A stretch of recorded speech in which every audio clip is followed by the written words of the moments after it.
So we're going to New York City next week with the boys. Again. Yeah, we just came back from New York City, so this one will actually be kind of nice, and because we've learned, like we've made mistakes on the last one. We've gone with Isaiah several times. Our That 2-year-old. boy.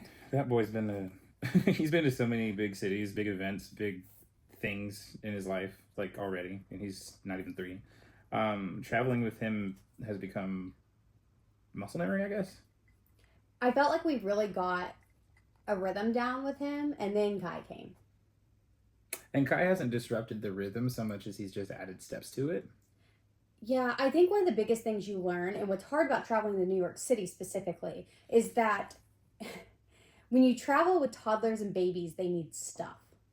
Things. A lot of things. All of the things. And, like, I always heard that. Like, people would say, like, hey, you know, it gets really hard to travel. But I didn't truly understand how much stuff they need.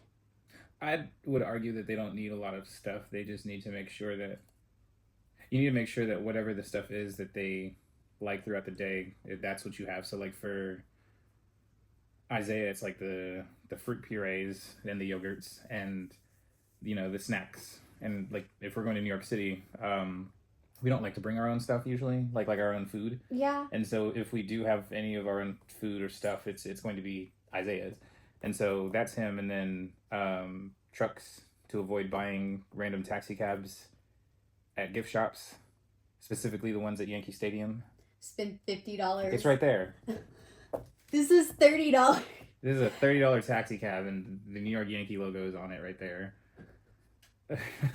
I so didn't to avoid realize that, how much it was till we got up to the checkout. So to avoid that, you gotta bring his dumb little, and I say dumb little. It's funny, it's cute, but I mean boys are boys, and so he wants his tractor, he wants his truck, he wants his train, little itty bitty thing, and he's smart enough now to differentiate them, and so he has to have the specific ones, and so there's that. But then Kai, he wants tender love and affection. But we have to have like formula for him. I cannot wait. We have a month. 1 month until the bottles are gone. They smell so bad. I'm so ready for the bottles to be done. Like, I feel like he's a dude bro, just dry scooping it when we're not looking, and that's really what's going on here. Like, for real, I feel like because I looked at the formula the other day, and it's definitely, like, dominantly whey protein. Did you know that? No. Did you know that, like, certain baby formulas are just, like, dominantly whey protein, or just protein in general, like, protein powder? And I'm serious. I feel like he's just grabbing, like he's learning how to grab, or he's duping us to think that, but he's just dry scooping. That's off topic though. The thing to remember when you travel with babies is how meticulous and type A is mom going to be, or dad, whichever way it is in this case. I don't even think that just goes with packing though, because packing, like you have to have the stroller. Okay, I'm the type A packer. I'm the type A packer. Yeah, but I will make sure everything goes. Like, so we have to have a stroller. I do the packing. I have you pack the car. You do the gathering. You do the gathering. I do the packing. But that's neither here nor there. The thing is it's the big step because it's like the stroller. I never thought I'd be one that would have like 50 strollers. I was like, I just need one really good one. And then I'm like, okay, I get why you have the umbrella stroller. And then we got for Disney, we got the double stroller, the Mockingbird. But that thing, there's no way we could go to New York City with it. It is massive, and just the front to back setup isn't going to work. And then I'd rather take my car because I get better gas mileage than yours. So that puts us in a constraint. And so instead, I have to have that delivered to the hotel. Have to. It makes it, we can actually fit everything in the car. No, it makes it we can actually sleep. Yeah. And then you have to think about the baby bed. Speaking of sleep, because Kai can't be in the bed with us because of safe sleep. And so that has to get there with us. I've got pretty good at consolidating clothes. And I say that like I'm good at like, I've always been the outfit. Like I'm going to do one outfit per day. But now I've gotten really good with the boys. Whereas before I would just kind of throw everything. She's not been that way. She's that way now. She was the multiple outfits a day. I've gotten down to one. You have, and that's cool. I mean, honestly... And that's because I'm fitting 3 people's stuff in one suitcase. And really, anybody who has less than one outfit a day, like if you have one outfit spanning 2 days, what are you doing?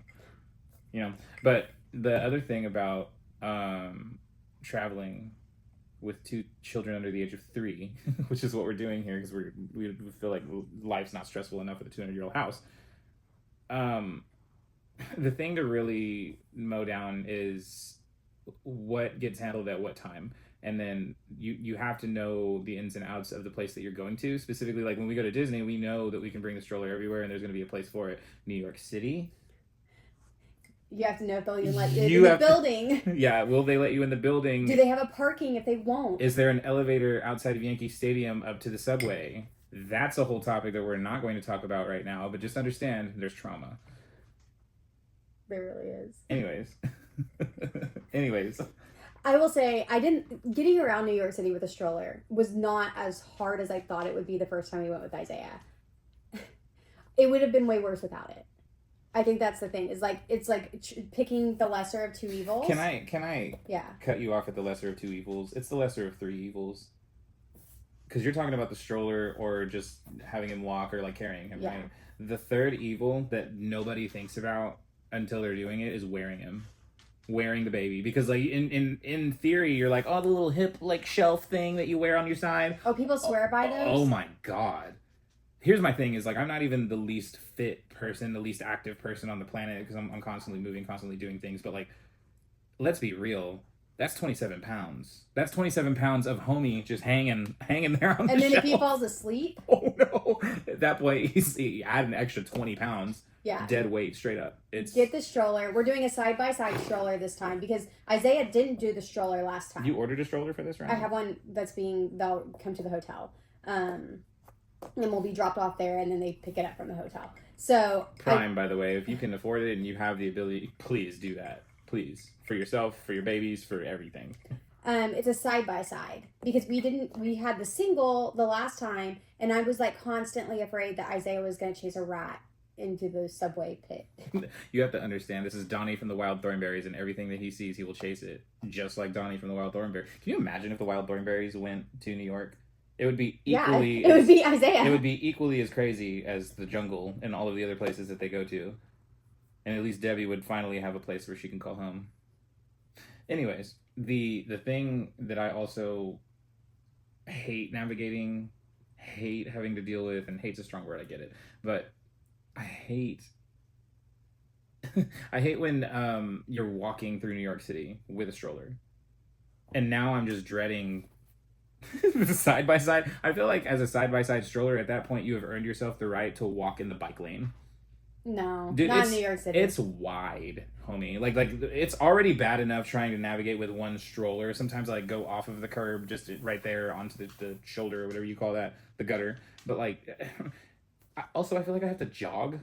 I mean, it's a jogging stroller. That's what I'm saying. I feel like I have to jog at this point because it's a side by side. Also, how come you can't jog? How come there's not a jogging stroller that's like front and back? Is that like an aerodynamic thing? Like, what is that? The weight on it, I don't think would work. Because, you know, in pushing the Mockingbird, like, we even have to make sure Isaiah is on top and Kite is on bottom for not to come off balance. I couldn't imagine, like, trying to push it, like, both arms. Let's be real. Somebody needs to create a wagon that I'm sure there's one out can there. scale escalators quickly. Like, when I say that, I mean, like, also... I need 10% of whatever profits you make. Sorry. Even 5% I'll take. But you like get onto the escalator and then you like click buttons on the handle that just goes and it rises it. So it keeps it. Yeah. Like it extend. You know what I mean? Like that has to be something that's in the works or something. I say that because again, traveling with 2 under the age of 3 anywhere, especially somewhere like New York City, is just there's a lot to think about, and they don't prepare you for that when you have kids because I guess the tradition has been, well, those kids rule your life now. You're not supposed to take them wherever. But that's the exact opposite of what we try to do. We want them to see the world before they remember it. And I know we make it kind of sound miserable, but it's not. Like, our kids have seen so much stuff. We have so much fun. It's just very different than traveling by yourself. And in fact, like, if it sounds miserable when we do it, take all of these tips, all of these things to think about and all of these aspects and plan yours right. Because, like, this is coming from us. Like, our son's been to New York City, what, like 5 times now? Probably. Like 5 times or so. And then our youngest has been twice. Mm-hmm. Twice, maybe 3 times. They've been to San Francisco. They've been to Disney multiple times. They've been to Philadelphia, which wasn't as hard because we didn't walk around as much. But, like, they've been to Disneyland. They've been to they've been all over the place with us. Like she's drinking wine. We're wine people. We go to wineries with them and make all the time.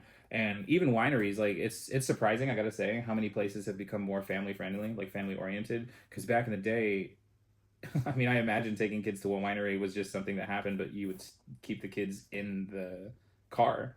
Because I remember my cousins having to stay in the car. Really? Yeah. Oh, in California? In California, they would have to stay in the car when my aunt and uncle would do wine tastings, like every once in a while. Oh, and on our wine pickups, because we're a part of a wine club, like we meet other families that have their kids there. Oh, and they're all super excited to talk about them. The winery's excited to talk about them. Oh my gosh. And then we tell them about New York City and they're like we stress people out when we talk about taking our kids to New York City. I honestly, with any of these vacations though, I think the big thing is the balance of planning in them, because there's two aspects of it. Like first off, you hear some that have to have everything planned to every moment.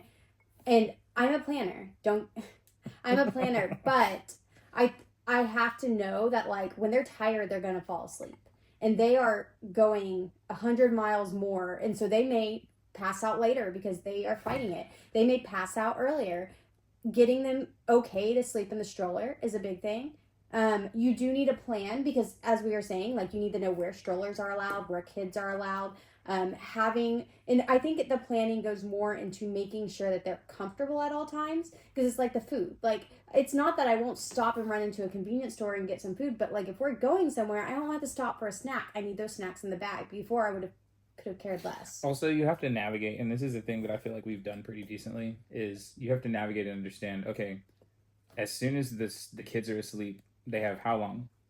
X amount of time. Let's say 30 minutes. Let's say 45 minutes. Let's say that it's a really noisy place and they're probably in and out 15 minutes of sleep. But understanding what the next move is for the trip and understanding who's going to take what, that's like really pivotal. And I feel like a lot of people don't credit that enough. Is like, for us, like if the kids are asleep and we're going to a garden center, you know your boy's going in alone for a second. And as soon as the oldest wakes up, I'm probably coming back to the car to grab him. But New York City's kind of the same way. It's like, hey, they're both asleep. You go and do whatever it is that we're going to first. And then, you know, because of the stroller situation, because of them being asleep, I'm going to stay over here in the lobby. And then when I come back, then it's your turn. Like, so that's another thing that I think people don't plan for. Like, they only plan for the aspect of having the kid there.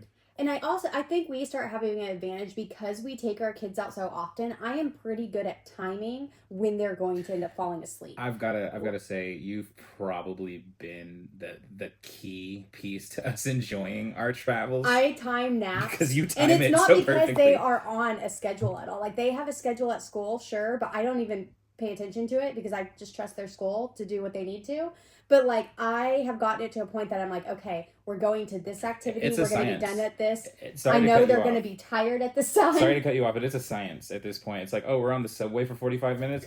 let's just give him a bottle right now at the very beginning of the first subway. Or I'll foresee it where I'm like, okay, I can see they're getting tired and they're hungry. We're going to wait till we're sitting on that subway and I have 20 stops, or not 20 actually, but like, 7 stops. I mean, we've had a couple of them where it was like 14 stops. I'm going to give the bottle the moment we get in there. And sure enough. And then the other one, I'm going to give him like little chocolate chip cookies or whatever. Yeah. And like, homie's out. And also, if you can plan grandparents into the mix, not only should you plan grandparents into the mix, but plan for them at the cute moments. And I hate to put it that way, and sorry if Angie's watching this right now, but mother-in-law, have a really great mother-in-law.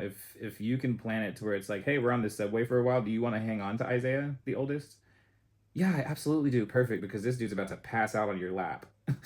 We don't say that. I don't say that, but like I can always tell. And I'm like, oh yeah, grandma's gonna love it. Isaiah's gonna love it. Like it's just a thing. And so even planning for other people to be there, because we've got a couple that travels with us to Disney that I think about that as well. I know that other people that we take to New York City we couldn't do that with, but that's another piece of planning is who's going with you and what amount of weight. Are they going to be annoyed by the kids that are going with you? Or what amount of weight is going to be taken off for that? Because I will say that is one thing that, and I mean, this is a completely different topic, but one thing that really starts to weigh is we have to decide like what's worth it when we don't have anybody else going with us. Like, oh my gosh, so like a pizza stop, a cookie stop. I guess we don't have to see the top of the rock today. Like you have to understand at certain points of your trip, hey, they're about to fall asleep. Do we pivot? Do we continue as planned? Are we okay with missing this? Can we move this to some other day and move that in? And so I feel a lot of New York stuff is pre-bought. Oh yeah, and And that's it's the thing. time-based. That's the thing that sucks is it's time based, pre bought. Thing is, don't be afraid to call about whatever it is that's pre bought and say, hey, I do you play the mom card on that? No, because I'm usually not the one who calls. I don't play the mom card very often, but I do just call and plead. Remember I booked that that restaurant. It yes, was very a nicer end restaurant, and the date was wrong. The date was, so we were going on the 22nd. I think it was the 22nd. Yeah. I booked it for Father's Day, which was the Sunday before. Yeah, and then and so that's gonna be booked out. Like, what's wild is you called the day that I got the text message from Open Table that was like, "Hey, let us know you're on your way," because I hadn't checked in yet. It was $50 per person to cancel, and there was 6 of us on the reservation. And yes, judge all you want. And that includes the baby and the toddler. Judge all you want, but this place was fire. Okay? And I called them and I was like, "I'm so sorry. I got the dates wrong. We will not be there till next week." Like, I'm honestly pretty open with them because, like, I mean, worst case scenario, you pay the $50 per person, and you just have to worst deal case with scenario, you pay $300, which is stupid. I'm sorry, but 300 like. But most of the time, if you call and it's within reason, that's one thing I will say, because it's like you can't buy an afternoon ticket and call and be like, I need to do the evening now. That's probably not going to happen if there's different. But that's costs. part of the planning as well that people don't think about is understand what you have booked. Is it prepaid, and is there a cancellation fee? Because especially with kids, like at any moment you could just be like. And I'd always recommend that if it is the prepaid pre-book thing, you do that thing first. Because you're going to have less things that get in the way. Plan some extra time to leave. So I like to plan a 10 to 11 a.m. for my first activity, because I know even on vacation the kids are waking up at 7 or 8. So we're probably going to be out by 9:30. So I try 10 to 11 for our first thing. And then the evening thing, I try for it not to be prepaid. So that way, if we need a dip, if everybody's tired, if we want to change our plans, it's okay. Here's the other thing, and this is very underrated, and I don't think you probably expected me to say it. Start to trust in the idea that those nanny services are very much vetted. Oh my god! Like, not only are they very much vetted, but like we've had nothing but great nannies, like, up to now. And so, like, do you need to bring one of those, security cameras or like baby monitor cameras to set up in the hotel room? And I let them know that it's there. By the way, I don't just set it up without them being. You have to let them know, but like also that stated, I don't know if you want to put a link to it or like how you want to do that, but a lot of places don't let you attach something like that, like even a Fire Stick or a Chromecast. Not a lot of places will allow you to just do that on their Wi-Fi, like hotels. And so in the event that you run into that, there's a really cool, like a really good product. A lot of business people will use it. It's a router. It's like a router attachment type of thing. I don't remember exactly what it's called. Like I said, I don't know if you're going to link it or what the situation is, but it makes whatever network that you're on a private version of that same network. So basically you're adding a network to the network, and then you can attach whatever you want to it. Specifically when we bring our, am I good to say the brands? Yeah. Nanit. We use Nanit and then Owlet. If you bring one of those with you, you're going to want this private Wi-Fi piece, because then you're able to run it at the hotel. And so that's another thing to plan for. If you have a snoo, you also need it for that. I am so... Here, come here. I am so happy that we are out of the snoo phase. Snoos are wonderful. Snoos are great. They're expensive as shit. They're quite the investment. We want a lot of kids, so like for us the investment makes sense because we're going to be using it so many times. But you can also rent them. You can get them sent. So like if you use a snoo at home and you have the funds to do it, then you can get them delivered. There's people who will have a snoo, which, by the way, we need to look at doing Start that. renting out our snoo because like that's key. But the snoo is basically a rocket ship that they get to sleep in. It's on Wi-Fi. It's like a crib that like moves them specifically. It saved our sleep. It saved our sleep for our Disneyland trip.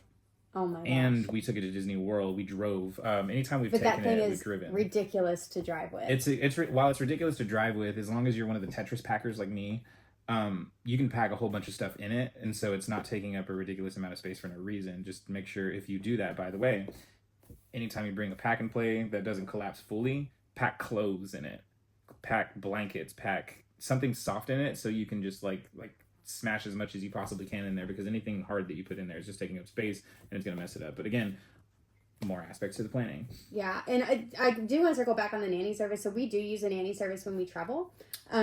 It's been amazing. And I know a lot of people are probably hearing that, like, you trust people in a different state to watch your kid. Yes. Yes. It's vetted. That's what I was talking about. And that's the thing is we always go through a company. I like using Sitter City if we're going to New York City, because I can make sure whoever I have has enhanced background checks. And that's kind of my floor. Like, if you don't have one of those, I won't hire you. I can see the average hourly pay.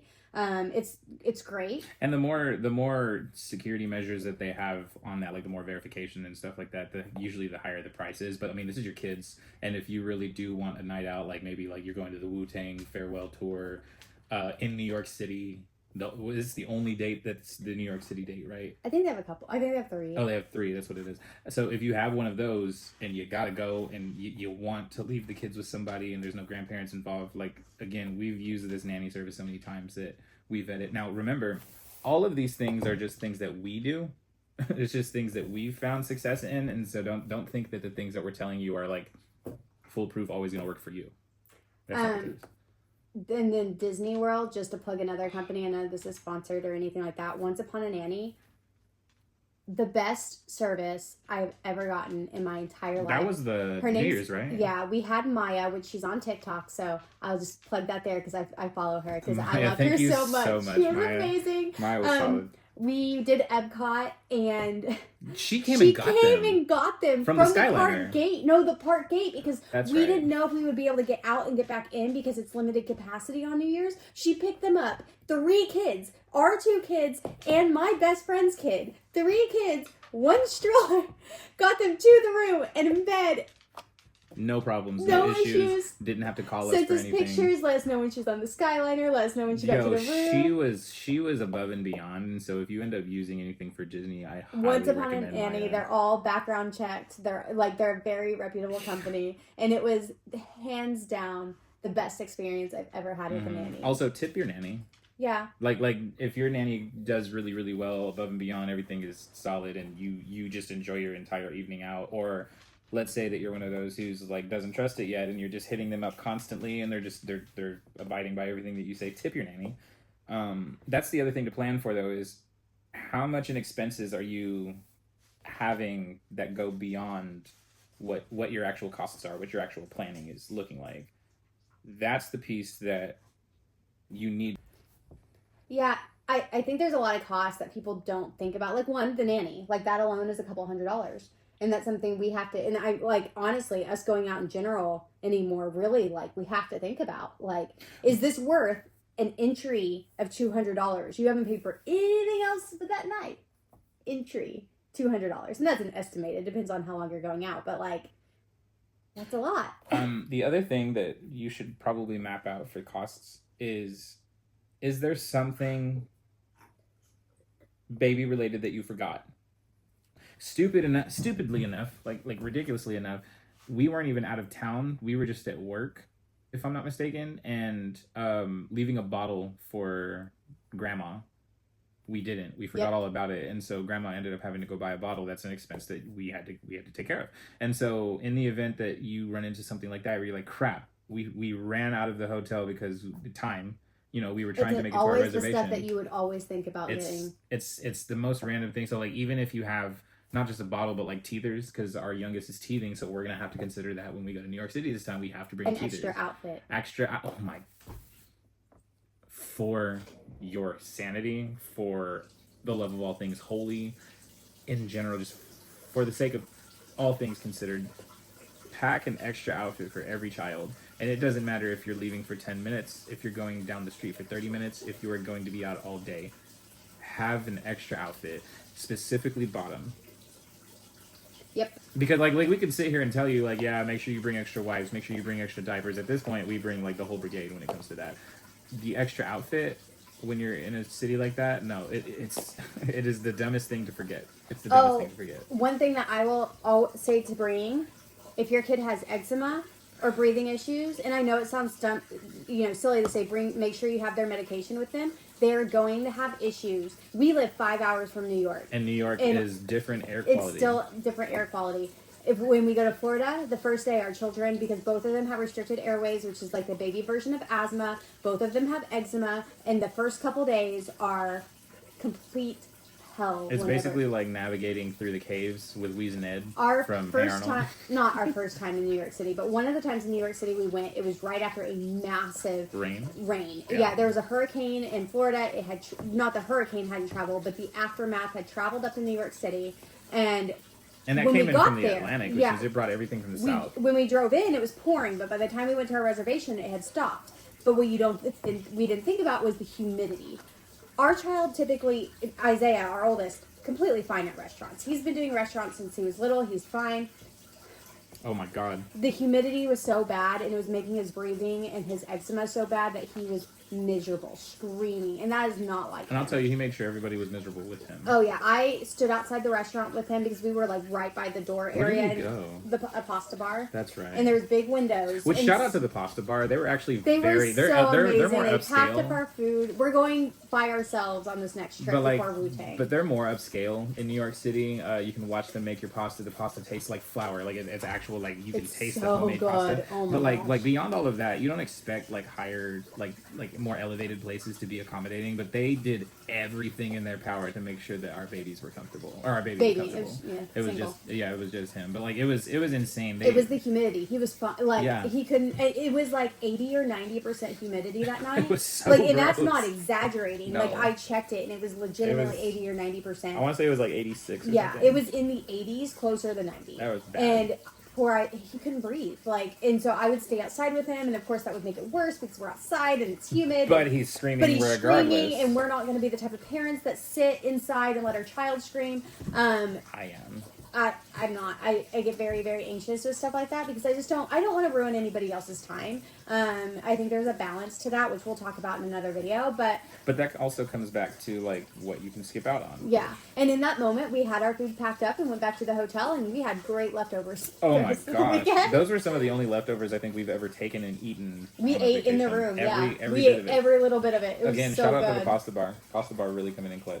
Really, really good people. But 100% would think that if your child has any sort of allergies, they will 100% have it when they go to a different area. And it's not because the area is so much like it's not because the area has bad conditions. It's that it's slightly different. Like apparently even like the magnetic like field like within the atmosphere and all of that. Like even the atmospheric pressure can be slightly different, and that would screw everything up too. I believe it. And so anything that's like that your child has, that anybody on the trip has, make sure that you plan for that as well. There's a lot to plan for that we've been doing it. So to put it into perspective, we met in Oklahoma. She's from Oklahoma. I'm originally from California. When we met, got married, we moved to California, had our first child. He's been on. It was before he was a year old. He had been on every type of transportation except for an airplane. That includes a boat. That includes a ship. That includes train. That includes subway, car, like gurney. Oh, that's a whole nother piece to plan for. Is where are the hospitals? And it's weird. He didn't go on a gurney. He didn't go on a gurney like during a hospital or during a vacation. We didn't do that. But that was at home. No, that was at home. But again, Don't you need to know where the don't hospitals are. let your baby around dog food. Ever. That's a whole nother topic for a whole nother day. But yeah, you need to know where the hospitals are. And I don't know if I've ever told you this, but everywhere that we're going for the day, like when I ask you like, hey, where are we going to be at? I'll look it up, but I also zoom out. I'm like, where's the nearest hospital to that place? Because what's funny is we've learned that because of so many friends that have had to go to hospital. Not our children, but we know. I wasn't gonna bring it up, but like it seems like every third trip that we take, one of our friends go to the hospital. To the hospital. Yeah. Don't let that deter you from coming with us. No. Also, just make sure that our friend goes to the hospital on the last one, and then you won't be in the realm. There you go. But no, that's another piece to look for. But like that's quite the list. I'm trying to think if there's anything else that's like really pressing. I think we hit the big ones. The main ones. There's a lot, but Thing is, I would say don't let it overwhelm you. Don't. What you want to do is plan for the absolute worst and hope for the best. But like that planning for the worst, make sure that you find the travel versions of those things. What I like to do, I like to hit the camping stores. I like to hit the like those types stuff of like places. the water wet bags. Oh yeah, wet bags. Great You'll for find your there kids' clothes. collapsible water bottles. Those are really great too, because if you like pass by a restaurant, you're like, hey, I just need to fill this with water, and they'll fill it up for you. It's a really hot day and you have someone overheating. Yep, that's another big one. But yeah, those types of stores. Even if you have an elderly person with you that needs to sit more often, those collapsible monopod seats that you can take like on a hike or whatever, those are also really, really good too. And if you're in New York City, make sure you know where the closest bathrooms are. The public restroom situation in New York City, Hotels and bars. for lack of better phrasing, is ass, like straight ass. But hotels, bars, it's hard to get inside of hotels, and so you would have to probably use the bigger hotels. As far as bars are concerned, you walk in, you order a drink, make it a beer if you need to, and then get in there and use that restroom. Really, really easy. The dive bars are the best ones for it, actually. Of course, you can't do that with kids, but if you're in New York City. My thing is, you can do that with kids. It depends. It's like, hey, can you sit outside with the kids? I'm going to go in, I'm going to order No, my I'm drink saying in if the one bathroom. of your kids need to go to Oh, the if one of the bathroom. kids needs to go to the bathroom, We you're- aren't to you're that done, stage yeah. yet. We're almost. Yeah. We probably would be if I wasn't so afraid of potty training, but that's a different story. Yeah. Shout out to Montessori schools for teaching them. There it is. All right. If you have any questions about New York City or traveling at all, let us know, and we'll try to answer it. We'll try to help you out. Also, if you're talking all that crap because it sounds like we have this lavish life and whatever else, remember, planning is about budget, and planning is about understanding what's within your budget and what's realistic for you. So plan for the worst, hope for the best, and have fun with your kids, please.